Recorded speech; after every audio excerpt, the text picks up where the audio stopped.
Je voudrais faire une vidéo au sujet du personnage, parce que je me faisais la réflexion il n'y a pas si longtemps que j'avais souvent cette idée avant l'éveil.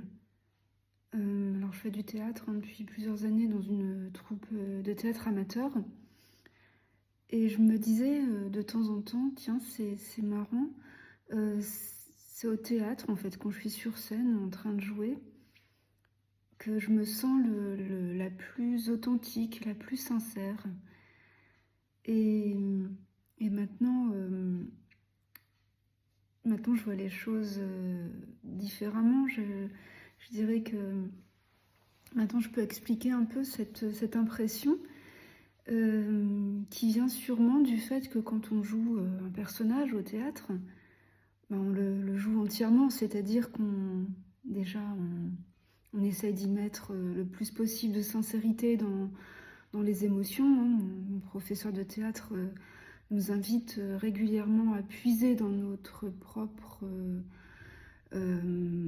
historique émotionnel, j'ai envie de dire, pour jouer, pour incarner un personnage. Et donc quand on joue au théâtre, on n'est pas en train de se dire oh là, telle réplique, qu'est-ce que va penser l'autre personnage ou même le public, et là, oh là là, je joue la colère, comment ça va. Bref, on est complètement entier, sincère, voilà. On ne se pose pas la question du regard de l'autre, est-ce que j'ai bien fait de dire ça ou pas. De toute façon, on n'a pas le choix, ce qu'on dit est entièrement déjà écrit. Et bon, je pense que vous voyez où je veux en venir. Après l'éveil, j'ai rapidement fait le parallèle avec cette impression cette sensation de liberté qui est apparue dès lors que j'ai vraiment conscientisé le fait que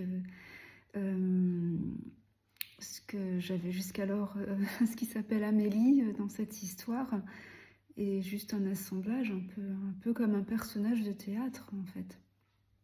Ce n'est pas le personnage de théâtre qui écrit le texte qu'il va dire, qui écrit le scénario, qui décide du décor, etc.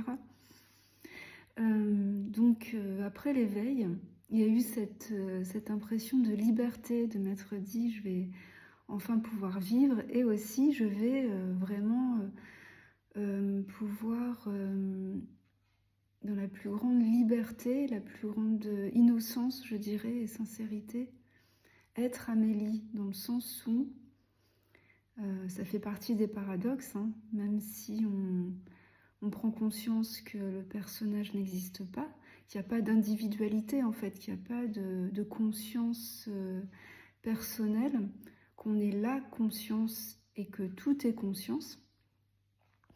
Et ben dans la vie de tous les jours, je dirais, forcément pour que ça fonctionne, il faut quand même, d'ailleurs, voilà, je vous parle, vous m'entendez, on a l'impression d'une dualité en quelque sorte, et que chaque individu est unique, ce qui est vrai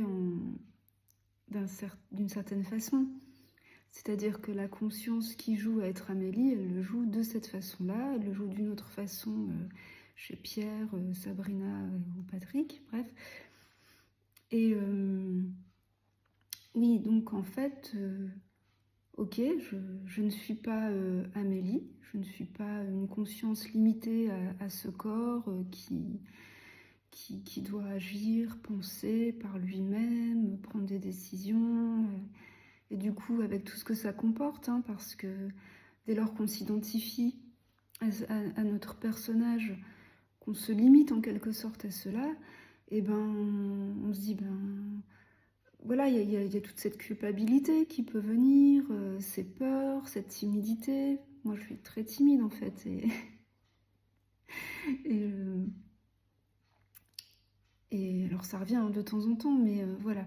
Donc on se libère de tout cela, puisque on se dit, eh bien, je ne suis pas le personnage, la conscience joue. Elle s'est même identifiée à cela pendant un certain temps. Donc allons-y, jouons à fond ce personnage.